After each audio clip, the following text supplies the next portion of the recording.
நானும் மக்கள் தான். நீங்க யாருக்கு நான் என்னுடைய தேர்தல் வந்து யாரு நேர்மையான வேட்பாளரோ அவங்களுக்கு நான் ஓட்டு போடுவேன். அது இப்போதைக்கு இந்த கட்சி தான் ஜெயிக்கும், இந்த கட்சி தான் ஜெயிக்கும் சொல்ல முடியாது. அது வந்து இப்போதைக்கு சொல்ல முடியாதுங்க. அதை எப்படி சொல்ல முடியும்? உங்களுக்கு இவங்க ஜெயிச்சா எனக்கு நல்லது பண்ணுவாங்கன்னு தோணுது அப்படின்னா எந்த கட்சி சொல்லுவீங்க? யாரு ஜெயிச்சாலும் வந்துமே அரசுக்கு வர்றது வந்துகிட்டு தான் இருக்கும். அவங்க சொல்ற கோரிக்கை வந்து சொல்லிக்கிட்டு தான் இருப்பாங்க. அவங்க என்னென்ன பணிகள் செய்யறோம் அது வருது. அது 100 கோரிக்கை சொல்லுவாங்க.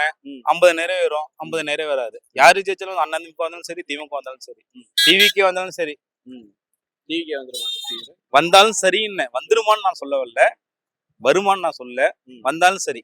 வந்தாலும் சரி, யார் வந்தாலும் பாதி இஷ்டத்துக்கு செய்வாங்க. நம்ம வேலையை 100 கோரிக்கை சொல்றாங்கன்னா அதுல 50 செய்வாங்க, 50 செய்ய மாட்டாங்க. அதை சுத்தி இருக்கிறவங்க அவங்க எல்லாம் பொறுத்து இருக்கு. ஆமா, அப்ப எல்லாமே 100 செய்யற ஆட்சி வந்துச்சுன்னா 100மே செய்யற ஆட்சி யாருனாலும் செய்ய முடியாது. அவங்க மீண்டும் ஜெயலலிதா மாரி எம்ஜிஆர் போல ஆட்சி தமிழ்நாட்டுல அமைக்க முடியாது. யாராலையும் முடியாது. அப்படியே பண்ண முடியாது. ஜெயலலிதா மாரி எம்ஜிஆர் மாரி மீண்டும் ஆட்சி தமிழ்நாட்டுக்கு கொண்டு வர முடியாது.